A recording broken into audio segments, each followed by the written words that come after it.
ಹರೇ ಕೃಷ್ಣ. ಎಲ್ಲ ಪತ್ರಿಕಾ ಬಂಧುಗಳಿಗೆ ಮತ್ತು ಎಲೆಕ್ಟ್ರಾನಿಕ್ ಮಾಧ್ಯಮದ ಬಂಧುಗಳಿಗೆ ತುಂಬಾ ಆದರದ ಸ್ವಾಗತ. ನಾವು ದಾವಣಗೆರೆಯಲ್ಲಿ 2022ರಲ್ಲಿ ಪ್ರಥಮ ಬಾರಿಗೆ ಶ್ರೀ ಜಗನ್ನಾಥ ರಥಯಾತ್ರೆಯನ್ನು ಪ್ರಾರಂಭ ಮಾಡಿದ್ವಿ.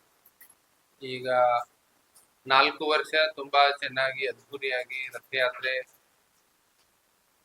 ನಡೆದು ಬಂದಿದೆ. ಇದು 5ನೇ ಬಾರಿಗೆ. ಇನ್ನು ಅತ್ಯುತ್ತಮವಾಗಿ ನಾವು ಇದನ್ನ ಸಂಘಟನೆಯನ್ನು ಮಾಡಬೇಕು. ಹೆಚ್ಚು ಹೆಚ್ಚು ಜನರು ದಾವಣಗೆರೆ ಮತ್ತು ಸುತ್ತಮುತ್ತಲಿನ ಎಲ್ಲ ಭಕ್ತಾದಿಗಳು ಭಗವಂತ ಶ್ರೀ ಜಗನ್ನಾಥನ ಒಂದು ರಥವನ್ನ ಬಂದು ಎಳೆದು ವಿಶೇಷವಾಗಿ ಅವನ ಪ್ರಸಾದವನ್ನ ಸ್ವೀಕಾರ ಮಾಡಿ ಅವನ ಕೃಪಾ ಕಟಾಕ್ಷಕ್ಕೆ ಪಾತ್ರರಾಗಬೇಕು. ಅದಕ್ಕೋಸ್ಕರ ತಮ್ಮೆಲ್ಲರ ಒಂದು ಸಹಕಾರ ಅತ್ಯಗತ್ಯ. ತಾವು ಹೆಚ್ಚು ಹೆಚ್ಚು ಸುದ್ದಿ ಪ್ರಸಾರವನ್ನ ಮಾಡಿ ಎಲ್ಲ ಜನರು ಗುರುವಾರ 16ನೇ ತಾರೀಕು, ಇದೇ ಗುರುವಾರ 14ನೇ ತಾರೀಕು ಬೆಳಿಗ್ಗೆ ಕೋದಂಡರಾಮ ದೇವಸ್ಥಾನದಲ್ಲಿ 7 ಗಂಟೆಯಿಂದ ಶ್ರೀ ನರಸಿಂಹ ಹೋಮ ಇರುತ್ತೆ. ಆಮೇಲೆ ಮಧ್ಯಾಹ್ನ 1:00 ಸರಿಯಾಗಿ ಆರತಿ ಆಗುತ್ತೆ. ಭಗವಂತನ ಮಹಾಮಂಗಳಾರತಿ ಆಗಿ 2 ಗಂಟೆಗೆ ರಥೋತ್ಸವದ ಉದ್ಘಾಟನೆ ಆಗುತ್ತೆ. ನಾವು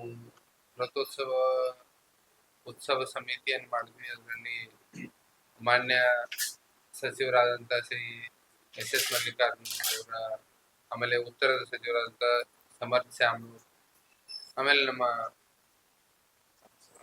ಸಂಸದರಾದಂಥ ಶ್ರೀಮತಿ ಪ್ರಭಾ ಮಲ್ಲಿಕಾರ್ಜುನ್ ಮೇಡಮ್ ಅವರು ರಥೋತ್ಸವ ಉದ್ಘಾಟನೆ ಮಾಡ್ಲಿಕ್ಕೆ ಬರೋರಿದ್ದಾರೆ. ತಮಗೆಲ್ಲ ಗೊತ್ತಿರೋ ಹಾಗೆ ಹೋದ ವರ್ಷ ಅವರಿಂದನೇ ರಥೋತ್ಸವ ಉದ್ಘಾಟನೆ ಆಗಿತ್ತು. ಸರಿಯಾಗಿ ಮಧ್ಯಾಹ್ನ 2 ಗಂಟೆಗೆ ಇದಾಗುತ್ತೆ. ಆಮೇಲೆ ಈ ರಥೋತ್ಸವ ನಡೆಯುವ ಸಂಪೂರ್ಣ ಮಾರ್ಗದುದ್ದಕ್ಕೂ 10 ವೃತ್ತಗಳಲ್ಲಿ ಪ್ರಸಾದ ವಿತರಣೆ ಆಗುತ್ತೆ.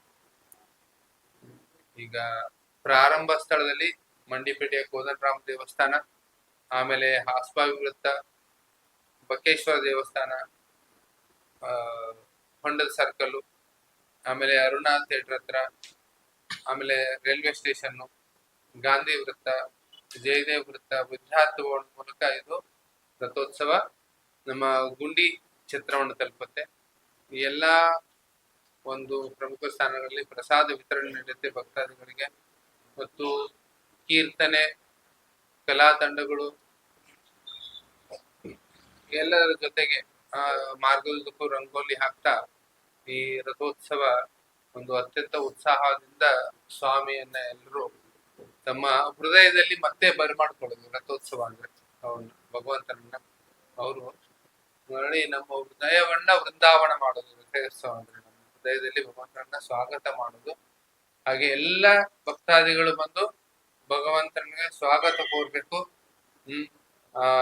ಯಾವ ರೀತಿ ನಮ್ಮ ವೈದಿಕ ಸಂಪ್ರದಾಯದಂತೆ, ಭಾರತೀಯ ಸಂಪ್ರದಾಯದಂತೆ ನೀರು ಹಾಕಿ ಆರತಿಯನ್ನ ಕೊಟ್ಟು ಭಗವಂತನಿಗೆ ಹಾರ, ಹಣ್ಣುಗಳನ್ನ, ನೈವೇದ್ಯಗಳನ್ನ ಅರ್ಪಣೆಯನ್ನು ಮಾಡಿ ಎಲ್ಲರೂ ಸ್ವಾಗತ ಕೊಡ್ಬೇಕು. ಎಲ್ಲ ದಾವಣಗೆರೆಯ ಸದ್ಭಕ್ತರು ಪ್ರತಿ ವರ್ಷ ಮಾಡ್ತಾ ಇದ್ದಾರೆ. ಈ ವರ್ಷ ಇನ್ನೂ ಹೆಚ್ಚಿನ ಸಂಖ್ಯೆಯಲ್ಲಿ ಬಂದು ಭಗವಂತನ ಕೃಪೆಗೆ ಪಾತ್ರರಾಗಬೇಕು. ಯಾರಿಗೆ ಜಗನ್ನಾಥಪುರಿಯಲ್ಲಿ ಭಗವಂತನ ದೇವಸ್ಥಾನದಲ್ಲಿ ಹಿಂದೂ ಧರ್ಮದವರನ್ನು ಬಿಟ್ರೆ ಬೇರೆಯವರಿಗೆ ಪ್ರವೇಶ ಇರೋದಿಲ್ಲ. ಅದಕ್ಕೋಸ್ಕರ ಈ ರಥಯಾತ್ರೆಯ ಸಮಯದಲ್ಲಿ ಎಲ್ಲರೂ ಬಂದು ಭಗವಂತನ ದರ್ಶನ ಮಾಡಬಹುದು. ಭಗವಂತ ಎಲ್ಲರಿಗೂ ಅವನು ತನ್ನ ಕೃಪಾ ಕಟಾಕ್ಷವನ್ನ ಬೀರ್ಲಿಕ್ಕೆ ಕೊಡ್ತಾನೆ. ಯಾರು ದೇವಸ್ಥಾನದಲ್ಲಿ ಬರೋದಿಲ್ಲ ಅಂತ ಭಕ್ತರಿಗೂ ಕೂಡ ಅವನು ದರ್ಶನ ಕೊಡ್ಲಿಕ್ಕೆ ಕೊಡ್ತಾನೆ. ಒಂದು ಸಣ್ಣ ಇನ್ಸಿಡೆಂಟ್ ನಾನು ಹೇಳಬೇಕು.